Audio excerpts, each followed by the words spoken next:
Welcome to round 2 of my lecture series for the day. And today we're going to continue that journey with the structure and function of Congress as well as the congressional committees.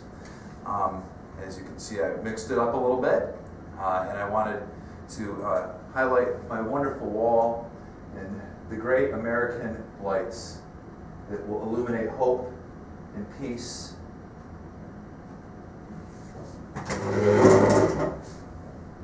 Looks like Kim Jong-un has been in here messing around with my Liberty lights.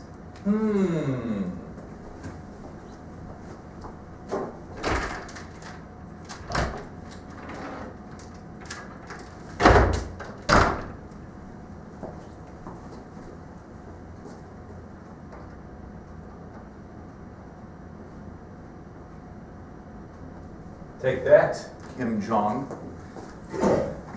You can take the blue out of America, but you can't take the fight out of America. I don't know if that made any sense, but anyways, structure and function of Congress, and if you want to know who this is Liberty the dog.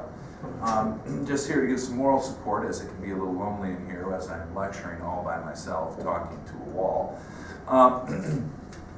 Congress. Congress, as you know, is a bicameral structure, and there are 2 chambers. One is the House and one is the Senate. The House is based upon population. So the bigger the population, the more members of the House you have. The Senate, every state gets 2.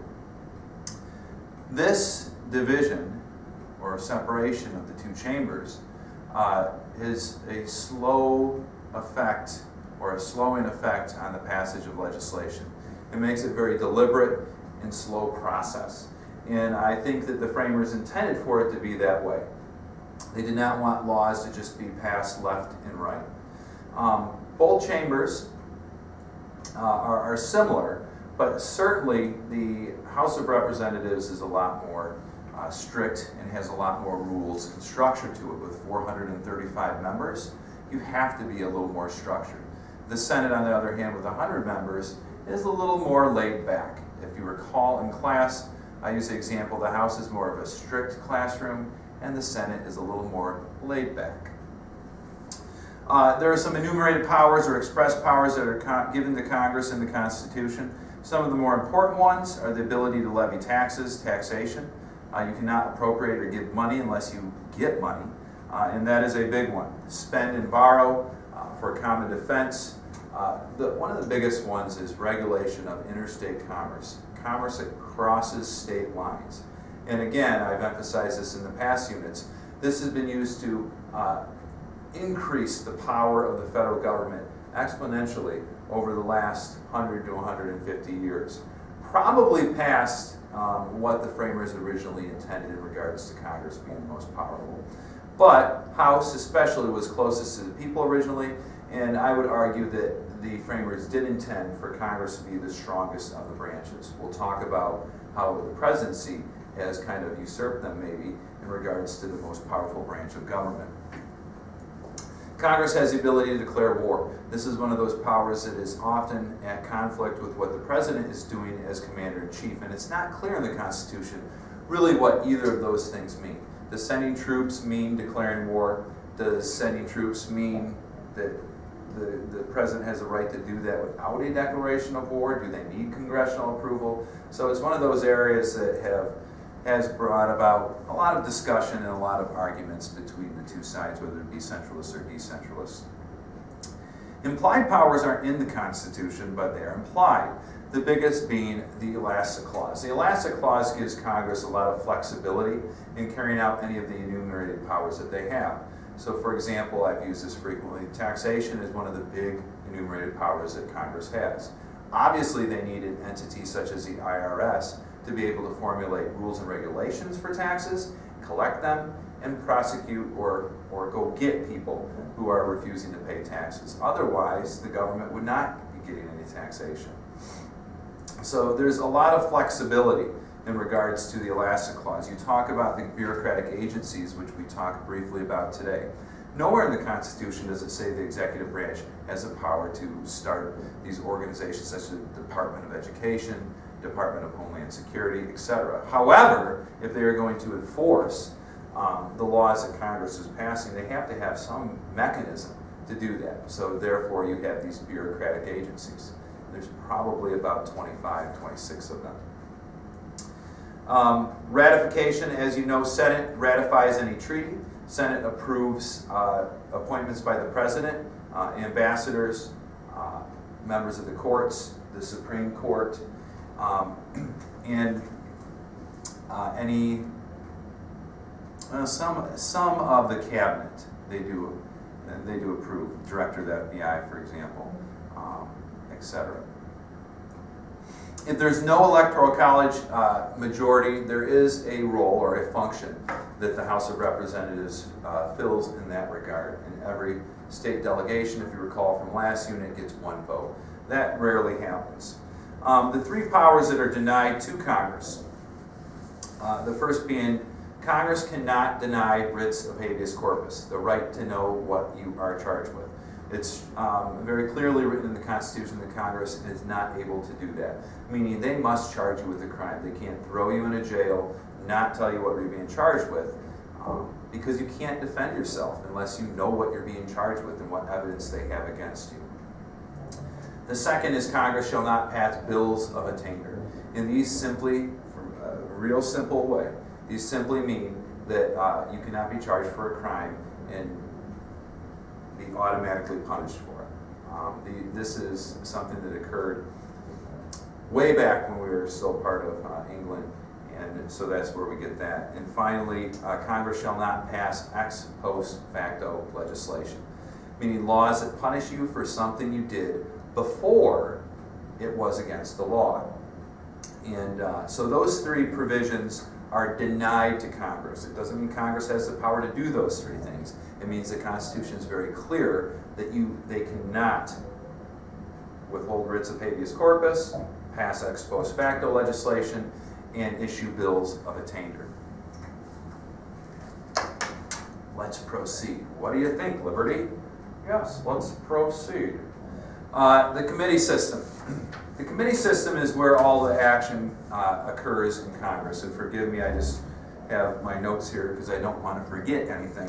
Because if you look at the two sets of notes for the committee system and congressional committees, there's a lot of bold, which means there's a lot on the test. And I want you to focus on the important things on these sets of notes. So what does a committee do? A committee can talk about legislation. When they talk about legislation, there may be discussion. You may bring in experts on both sides of the issue, whatever the issue is. And they may testify, they may give their expert advice, and then you vote on that bill. As you know, most bills die in committee. They do not get to the president. Congress can also, on an as-needed basis, conduct investigations. I gave you an example or a video today of the pet food recall in calling in bureaucratic agencies to explain why. Why are dogs dying from eating food? They not only can call in executive leaders from the bureaucratic agencies, but they can call in major CEOs of corporations. So if they wanted to call in, and I'm sure they probably did, call in the heads of the major pet food corporations, they would appear. If Congress subpoenas you to come testify in front of them, you're going to appear.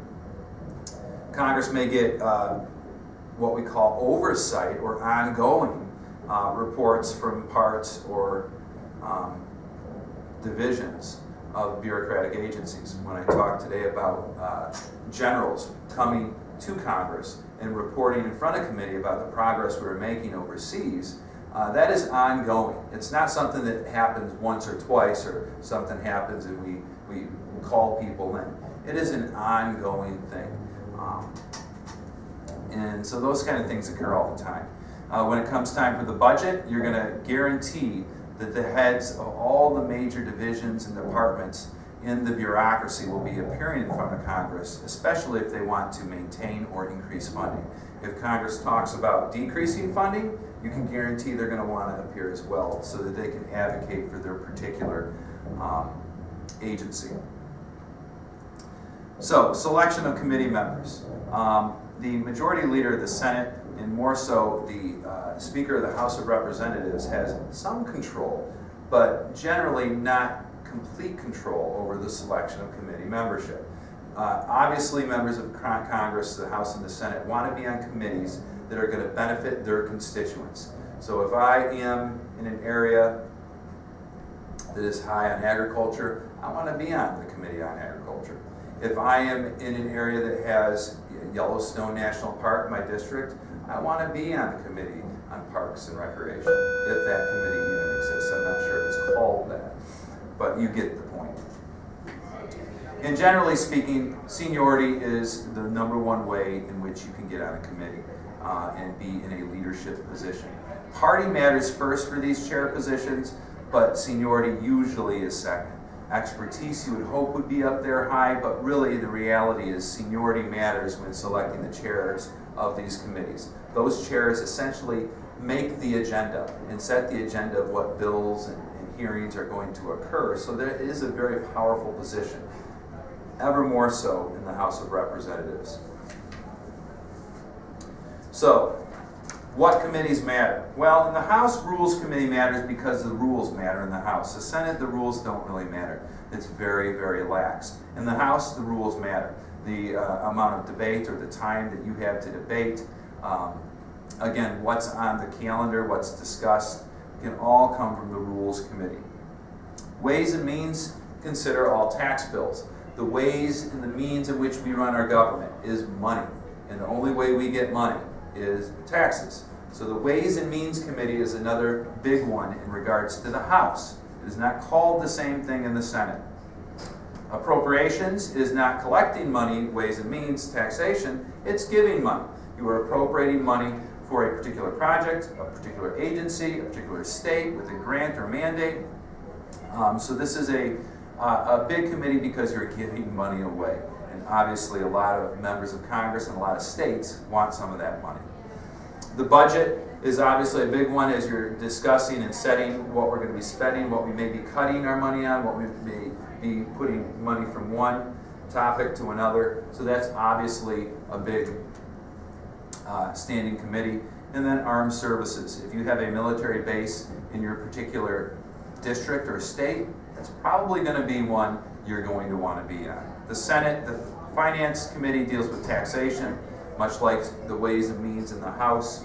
Appropriations also the same. Two that are unique to the Senate because of their advise and consent power, their approval, are the foreign relations, because they have the ability to approve treaties if the president makes a treaty with another country, and the Judiciary Committee. When you talk about judicial appointments, the Judiciary Committee approves those appointments.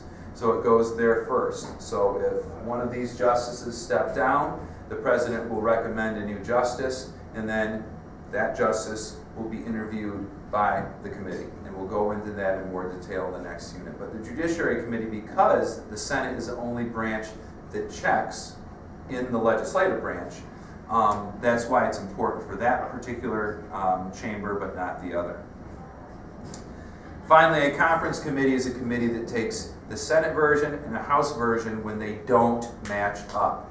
And you take some senators and some members of the House, they come together, discuss a rational way, maybe not always rational, but a way in which we can reconcile the differences between the two bills on the same subject. I use Obamacare as an example. The Senate bill was different than the House bill. We had to have the same wording or it could not proceed to a vote and then to the president for signing or vetoing. So they had to take members from the Senate and the House, they come together, they agree on where we're going to modify the language, and then we have a bill that matches and a bill that the House can vote on and the Senate can vote on. That's a conference committee. Take some people from the Senate and from the House, come together, conference or meet to discuss how we're going to get this bill to come to fruition. Hopefully this was an enjoyable time for Liberty and for you. And we'll see you tomorrow. I would certainly maybe watch this twice since we will have a quizito in the morning. Don't tell everybody about that. Peace.